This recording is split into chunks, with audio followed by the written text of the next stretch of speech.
নমস্কার, কেমন আছেন সবাই? তনুশ্রী ব্লগে সবাইকে স্বাগত জানাই। চলুন আজকে সারাদিন কী করি না করি সবটাই আপনাদের সাথে শেয়ার করব। স্কিপ করবেন না, স্কিপ করলে পুরোটা দেখতে পারবেন না। তো সবাইকে বলবো যে ভিডিওটি দেখে কমেন্ট করে আপনাদের বাড়ির ঠিকানাটা দিয়ে যাবেন, কারণ আমিও যাব তাহলে আপনাদের বাড়ি। তো চলুন কী করি আজকে দেখতে থাকুন। আমার মেয়ে তো দেখতেই পারছেন কম্পিউটার পরীক্ষা, পড়াশোনা খুব তোড়জোড় করেই করছে। আর আজকে কি রান্না করলো মা, চলুন দেখে আসি।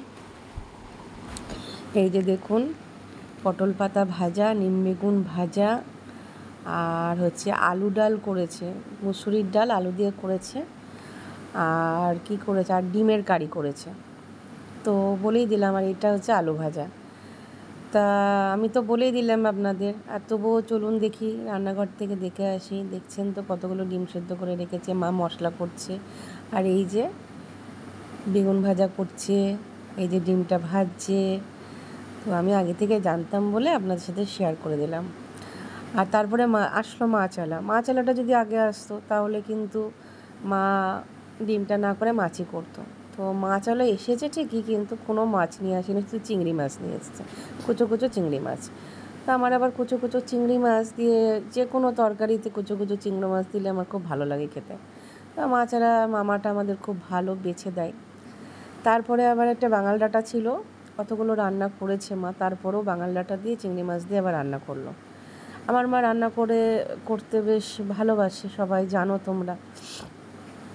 তো এই মামা বলছে মাছের মাথাগুলো জানেন তো, মাছের মাথাগুলো অনেকে বেটে, মিক্সিতে বেটে বা সিলে বেটে এই চিংড়ি মাছের মাথা বড়া করে বেশ ভালো লাগে খেতে, চালের গুঁড়ো দিয়ে পেঁয়াজ লঙ্কা কুচিয়ে। আর আজকে দেখুন ফ্রিজে কিছুই নেই, বাজার টাজার নেই, মা বলছে তো বাজার আনতে যেতে হবে। সেটাই মার সাথে বলা বলি করছি। আর এই যে এখন ঝাড়ু নিয়ে আসছি, এই যে আমার মহারানী সব নোংরা করে রেখে দিয়েছে। আমার যেটা রোজকার ডিউটি সেই কাজটা আমি করতে আসছি। তো এগুলো সব এখন রোদে দেবো, ঝাড়ু দেবো। কালকে তো দেখেছেন ব্লগে সব ছাদ ফাদ সব ঝাড় দিয়েছি। তো আজকে এগুলো ঝাড় দিলেই আমার হয়ে যাবে, ছাদ কি আর অত ঝাড় দিতে হবে না। তারপরে যেটা কাজ হচ্ছে সেটা হচ্ছে ওদেরকে না আজকে স্নান করাবো। সেই অনেক দিন হয়ে গেল স্নান করায়নি, এগুলো সব মা সকালবেলায় এসে না মেলে দিয়ে গেছে। আর আজকে চরম রোদ পড়েছে, মানে রোদে দাঁড়ানো যাচ্ছে না, সিঁড়ি দিয়ে হেঁটে যাব কি যাওয়া যাচ্ছে না, চটি না পরে হেঁটে যাওয়াই যাবে না, চারিধারে চমচমে রোদ্দুর একেবারে। আর এইটাকে আজকে স্নান করাবো, বুঝতে পারছে জানেন, স্নান করাবো ওই জন্য পালিয়ে পালিয়ে যাচ্ছে একেবারে। আর তার মধ্যে আমার ভুলু এসে গেছে, এই দেখেন ওইটা যে নিচের যে সিঁড়ির সামনে যে গেটটা আছে, ওই গেটটা লাফ দিয়ে চলে এসেছে ও, দিয়ে কীরকম ঝগড়া করছে দেখেন, বিশাল আওয়াজ হচ্ছে, বিশাল ঝগড়া করছে। আমি একটু বকাবকি করলাম, তারপরে থামলো একটু। থামলে কি হয়েছে, ওদের দুজনার প্রতি প্রচুর হিংসা। তবে জানেন একটা জিনিস ভালো, যে এদেরকে নিয়ে থাকি তো খুব ভালো আমার সময়টা কেটে যায় এদের সাথে কথা বলতে বলতে। চলুন আর দেরি করে লাভ নেই, বেলাও হয়ে যাচ্ছে, এবার ওকে একটু স্নান করিয়ে দিই। স্নানটা বেশ আজকে ভালো করেই করাতে হবে, অনেক দিন স্নান করানো নেই তো। আর গরম পড়েছে, ওদের খুব গরম লাগবে, মানে গরমে না ওদের ভিতরে গোটা গোটা র্যাশ বেরোয় আর কষ্টও হয়। ওই জন্য আজকে ভেবেছি ওদের শ্যাম্পু আছে আলাদা, তো ওই শ্যাম্পু দিয়েই ভালো করে ছোবড়া দিয়ে ঘষিয়ে ঘষিয়ে ঘষে ঘষে স্নান করিয়ে দেবো। আর আমার সুজির একটা গুণ আছে কি, মানে স্নান খুব সুন্দর করে, মানে চুপচাপ, সুজি বলেন আমার ভুলও তাই, সুন্দর করে স্নান করে ওদের, মানে মনের মতন করে ওরা স্নান করে। স্নান করাতে গিয়ে কিন্তু আমার কোনো অসুবিধা হয় না, শুধু একটু বেঁধে রাখতে হয়, না হলে পালিয়ে পালিয়ে যায়। আর যদি আমি বেঁধে রাখি তাহলে কিন্তু ওরা সুন্দর করে স্নান করে নেয়, মানে একদম মনে হয় কোনো মানে মানুষের বাচ্চা মনে হয় ওরমভাবে সুন্দর করে স্নান করবে না, উৎপাত করবে।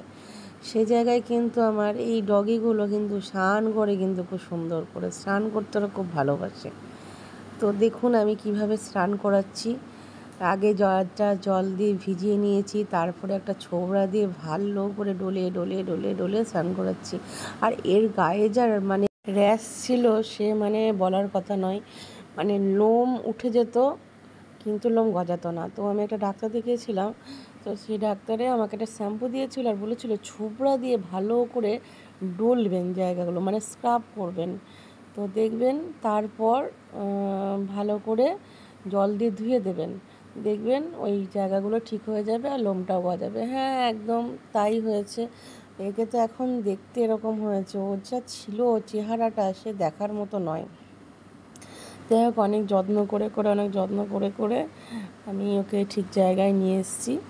তো যাই, এখন ও খুব মানে ভালো আছে আর নিজের মতন থাকে, তো ছাদটা ওপরটা জুড়ে নিজের মতন থাকে, ও বেশ ভালোই থাকে। আর আর আমি বলবো একটা কথা, যে যারা ডগি পুষবে বাড়িতে, মনে করবে পোষ্য পুষবো, তারা কিন্তু মানে যত্ন করব, তারপর নিজের সন্তানের মতন দেখতে পারবো, এরকম মনে ভাব নিয়েই তবেই কিন্তু ডগি পুষবে, নচেত কিন্তু ডগি পুষবে না। কারণ ওদেরও মন আছে, ওদেরও শরীর আছে, ওদেরও ইচ্ছা আছে, সব কিছুই আছে। তা সব কিছুই যদি কন্ট্রোল করে চলতে পারো তবেই ডগি পুষো, নাহলে কিন্তু পুষো না। কারণ ওদেরকে যত্ন করতে হয় অনেক। আমি যেমন দেখেন, অনেক শ্যাম্পু কিনতে হয়, খরচ আছে, ওষুধ কিনতে হয়, তারপরে বছরে ভ্যাকসিন দেওয়াতে হয় 2বার করে, কৃমি ওষুধ খাওয়াতে হয়। না হলে কিন্তু ওদের এইগুলো না করলে কিন্তু ওদের কষ্ট হয়।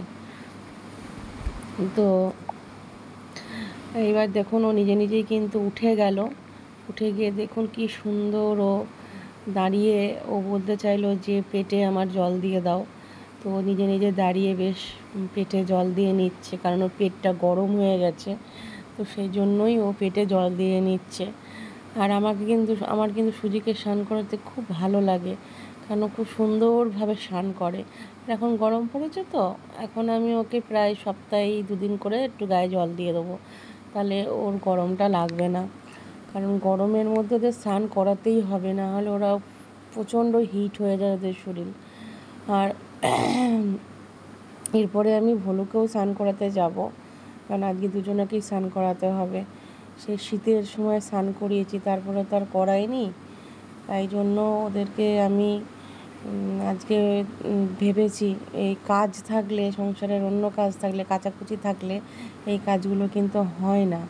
কালকে ভেবেছিলাম করাবো স্নান, কিন্তু কালকে আমি স্নান করাতে পারিনি এই কারণে, দেখতেই তো পেলেন কালকে সারা ছাদ ঝাঁট দিয়েছি, তারপর নিজের মাথা ঘষেছি, তারপর হচ্ছে কাচাকুচি করেছি। তো সেই জন্য কালকে আমি আর স্নান করাতে পারিনি, তো সেই জন্য আজকেই আমি স্নানটা করিয়ে দিচ্ছি। তো এই স্নান টান করিয়ে দিয়ে এবার যাব নিচে গিয়ে দেখি ভোলু আবার কি করে রেখেছে, সে ভোলুর কাজগুলো সারবো, সেরে নিয়ে তারপর আমি স্নান করব।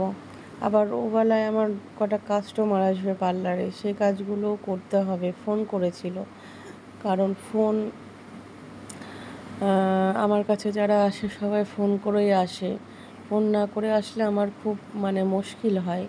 একে এবার স্নান করাবো, দেখুন এ কিরম লাফালাফি করবে। এই দেখুন, স্নান করিয়ে একটু ছেড়ে দিয়েছি, আর এই যে ঘর টরগুলো আমি ঝাঁট দিয়ে নিয়েছিলাম আগে ভালো করে ঘর ঝাঁট দিয়ে এগুলো সব পেতে টেতে দিয়েছি।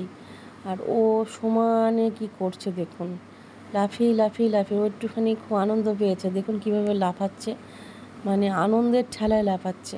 দেখুন কি অবস্থা, দেখুন। ওর সাথে আসলে থাকা হয় কম, সময় দেওয়া হয় কম, ওর কাছে আসলে ও ওরকম একটুখানি পাগলামি করে।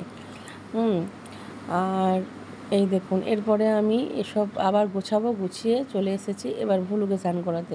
আমার ভুলু তো খুবই সোনা বাচ্চা, মানে ভুলুর মতন তো বাচ্চা পাওয়া খুবই মুশকিল, কপাল গুনে আমি একটা ছেলে পেয়েছি। দেখুন কেমন করে স্নান করছে, একেও আজকে আমি স্নান করিয়েছি। ওর দিদাকাল বলেছে যে তুই যদি ওকে ভালো করে স্নান না করাস তাহলে কিন্তু ওকে নিয়ে আমি আর শোবো না। তো ওর নাকি গায়ে একটু হালকা গন্ধ হয়েছিল, গন্ধ হওয়ার কথা নয়, কিন্তু তবুও নাকি গন্ধ হয়েছিল। তো আমি অন্য সময় স্নান যদি একটু লেট হয় স্নান করাতে, আমি কিন্তু ওদের গায়ে পাউডার দিয়ে দিই। তো যাই হোক, বলেছে যখন আমাকে স্নান করাতেই হবে, আর সামনে আসছে রং খেলা। রং খেলায় সবাইকে বলবো যে কোনো পশুর গায়ে রং দেবে না, কারণ রং দিলে ওদের ইনফেকশান হয়, ইনফেকশান হলে ওদের খুব প্রবলেম হবে। এবার রাস্তার ডগি তো দেওয়া উচিতই নয়, কারণ ওদেরকে তো কেউ আর স্নান করিয়ে দেবে না। তো সেই জন্য আমি সবার কাছে হাত জোর করে অনুরোধ করব, কেউ যেন পশুর গায়ে রং দিও না, ঠিক আছে? আমি তো আমার মেয়েকেও রং খেলতে দিই না। আর এই যে ও চেঁচামেচি করছে, আমার ভুলো একটু ঘরে টয়লেট করে ফেলেছে, তাই জন্য চেঁচামেচি করছে। কালকে ওর কম্পিউটার পরীক্ষা, ও খুব পড়ছে মন দিয়ে, তো ওই জন্য চেঁচামেচি করছে।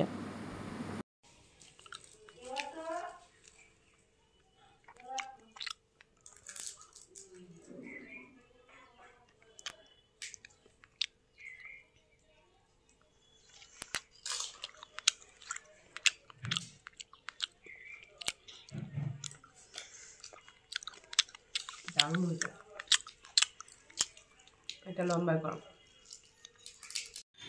এই দেখো বন্ধুরা, এখন একটু ঘুম থেকে উঠলাম, দুপুরবেলা সেই শুয়েছিলাম ফুচকা টুচকা খাওয়ার পরে। এখন বাজে হচ্ছে 6টা বাজেনি এখনও। তো একটা কাস্টমার ফোন করলো, ফেসিয়াল করতে আসবে, তো সেই কারণে উঠলাম। তো এখন পরপরই কয়টা কাস্টমার আছে, কাজ করব। আমার চা খাইনি, মা শুয়ে আছে, মেয়ে উঠলো, পড়তে বসছে। মেয়ে বললো মা মোমো খাবো, একটু পরে যাস, এখন যাস না। দেখি, মেয়ের আবার কালকে পরীক্ষা আছে, কম্পিউটার পরীক্ষা আছে। তো চলো কাজটা সেরে নিয়ে পরে আসছি। এতক্ষণ ধরে কাজ করছিলাম আমি, সন্ধ্যে 6টা থেকে রাত 9:30 পর্যন্ত কাজ করলাম। মা বানিয়েছে হচ্ছে একদম ভোগের মতো খিচুড়ি, আমি তো খুব ভালোবাসি খেতে, আর ও এখনও পড়ে যাচ্ছে। তো চলো খাবারটা খেয়ে নিই। চলুন তাহলে ভিডিওটি এখানেই শেষ করি। সবাই সুস্থ থাকবেন, সাবধানে থাকবেন, আর পুরো ভিডিওটি কেমন লাগলো অবশ্যই কমেন্টে জানাবেন। ভালো লাগলে একটা লাইক করে দেবেন। সবাই সুস্থ থাকবেন, সাবধানে থাকবেন। দেখা হচ্ছে খুব শিগগিরই পরের একটি ব্লগে।